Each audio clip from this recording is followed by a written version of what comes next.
$1.3 billion. That is what Mara just reported as a net loss for Q1 2026. And if you are thinking, wait, did I not already cover the billion-dollar loss story? You're right, I did. But here is what is fascinating. The loss got bigger. The accounting explanation is identical. And the business underneath it, it has never looked stronger. Because while that headline number was getting worse, Mara was quietly executing one of the most aggressive infrastructure pivots in the history of Bitcoin mining. They closed a major AI acquisition. They launched $1 billion joint venture with one of the world's most respected real estate investment firms. They cut 30% of their debt in a single move. And then they announced a $1.5 billion deal to acquire a 505 megawatt power plant sitting on 1,600 acres in Ohio, a campus that is already generating cash from day one. Most investors will never look past that headline. I am going to show you exactly why that loss number is still misleading, what the real operational picture looks like heading into the second half of 2026, and why the moves Mara just made might be the most important ones in the company's history. Let's break it all down. Start with the number everyone is talking about. Mara reported a $1.3 billion net loss in Q1 2026. That followed a $1.7 billion loss in Q4 2025. Two massive losses back to back. If you are reading those headlines in isolation, it looks catastrophic. Financial media certainly ran with it that way, but here is the critical detail buried in the shareholder letter. Of that $1.3 billion Q1 loss, $1.0 billion, nearly the entire amount, was a single line item, an unrealized loss on the fair value of Bitcoin holdings. That is not cash leaving the company. That is not revenue declining. That is an accounting rule that forces Mara to mark the price of their Bitcoin treasury to whatever Bitcoin is trading at on the last day of the quarter. Mara did not lose $1.3 billion the way a struggling business loses money. They held Bitcoin that declined in price during the quarter. That is the entire story. So what is actually happening inside the business? Because that is where this gets interesting. While the accounting statement was flashing red, Mara's operational metrics were moving in exactly the right direction. Energized hash rate hit a record 72.2 exahash per second in Q1 2026. That is up 33% year over year. The mining operation is not shrinking, it is growing. Their cost per kilowatt hour held steady at 4 cents for their owned sites. Their cost per petahash per day improved 3% from the same quarter last year. That means Mara is mining Bitcoin more efficiently than ever, even as the headline numbers look terrible. Think of it like a factory floor. The income statement might show a bad quarter because the value of the inventory in the warehouse dropped.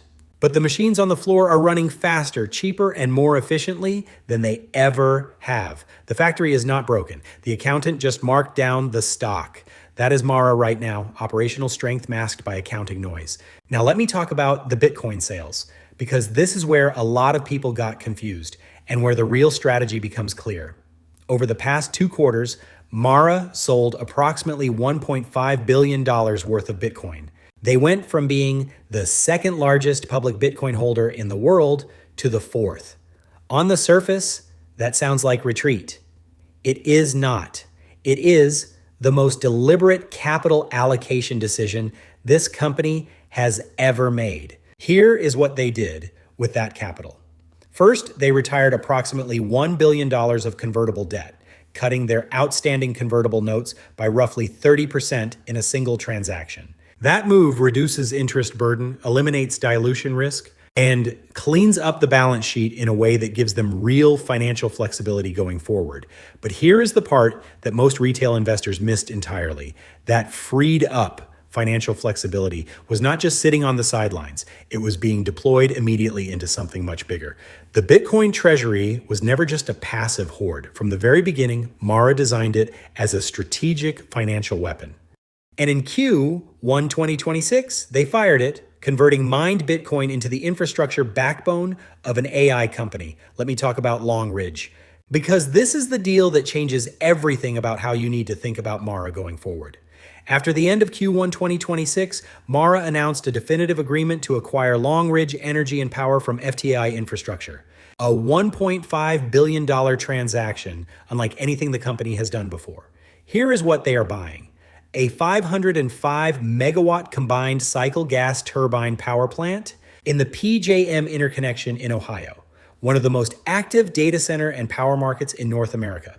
76% of its capacity is already contracted, generating $144 million in annualized adjusted EBITDA from day one. This is not a development bet. This is a current operating asset generating stable, visible cash flow.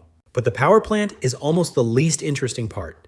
The site sits on 1,600 acres of flat, contiguous land. It has owned power generation, existing PJM interconnection, water, and fuel supply. Mara believes the site has a clear path to 600 gross megawatts of AI and critical IT load over time. In today's market, assembling a site like this from scratch would take up to 10 years. Mara is buying all of it at once, fully assembled and already generating cash. And Mara's existing Bitcoin mining operation at the same Ohio site continues without interruption. They are not replacing Bitcoin mining, they are wrapping a premier AI campus around it. Now let me layer in the Starwood partnership, because this is the capital efficiency story that Wall Street has not fully priced in yet. Mara announced a strategic joint venture with Starwood Capital Group, a firm with more than 30 years of global investment expertise and experience across more than 7 gigawatts of data center capacity worldwide. Together, they are jointly developing, financing, and operating digital infrastructure across Mara's power-rich site portfolio. Here's what makes this structure so powerful for Mara's shareholders. When Mara contributes a site into the joint venture, that contribution is valued upfront as equity credit in the project. That means Mara can achieve meaningful ownership in large-scale AI infrastructure assets without bearing the full development cost, construction burden, or execution risk on its own. To put a number on it, an illustrative 200 megawatt project could generate $50 million to $100 million in net annualized stabilized cash flow at a 9 to 15% yield on cost, with little to no incremental equity required from Mara beyond the site contribution itself. In other words, Mara's land and power assets are not just operational sites anymore. They are equity. They are capital. They are the currency with which Mara is buying ownership in the AI infrastructure boom, without writing enormous checks.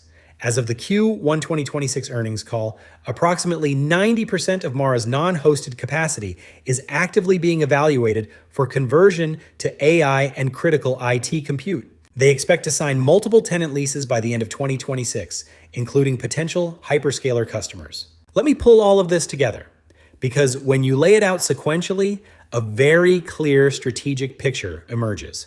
Mara started as a Bitcoin miner. They built one of the largest and most efficient mining fleets in the world at 4 cents per kilowatt hour, a cost structure very few competitors can match. They used the Bitcoin they mined to build a treasury. Then they used that treasury strategically, not as a passive hoard, but as financial fuel. They sold Bitcoin to retire debt, which freed up balance sheet capacity.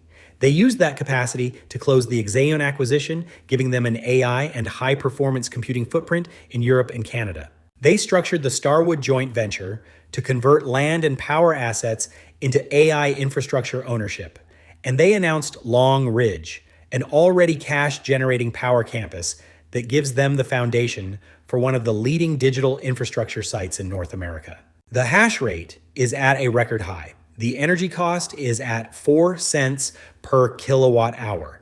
The Bitcoin treasury is still generating $66.4 million of interest income through lending arrangements, and a $1.5 billion AI campus acquisition is in process. None of that shows up cleanly in the headline net loss number. None of it is visible through the mark-to-market accounting fog, but it is all real. The real risk here is not the accounting losses. The real risk is execution, converting the Starwood pipeline into signed tenant leases, closing Long Ridge on schedule, and demonstrating that the AI infrastructure thesis delivers. But the foundation has never been more solid. And the companies building power advantage digital infrastructure at this scale, right now when power is the single biggest constraint on AI growth, are positioning themselves for the next decade, not just the next quarter. Mara is reporting multi-billion dollar losses, and the business has never been better positioned. That is not a contradiction. That is accounting. And now you know how to read it. The investors who separate the accounting noise from the operational signal, who understand what a mark-to-market loss actually is and what a $1.5 billion power campus acquisition actually means, those are the investors who see around corners that most people cannot. That is not financial advice. That is financial education. And if this breakdown helped you see through the noise, hit that subscribe button and drop a comment below. I'll see you in the next one.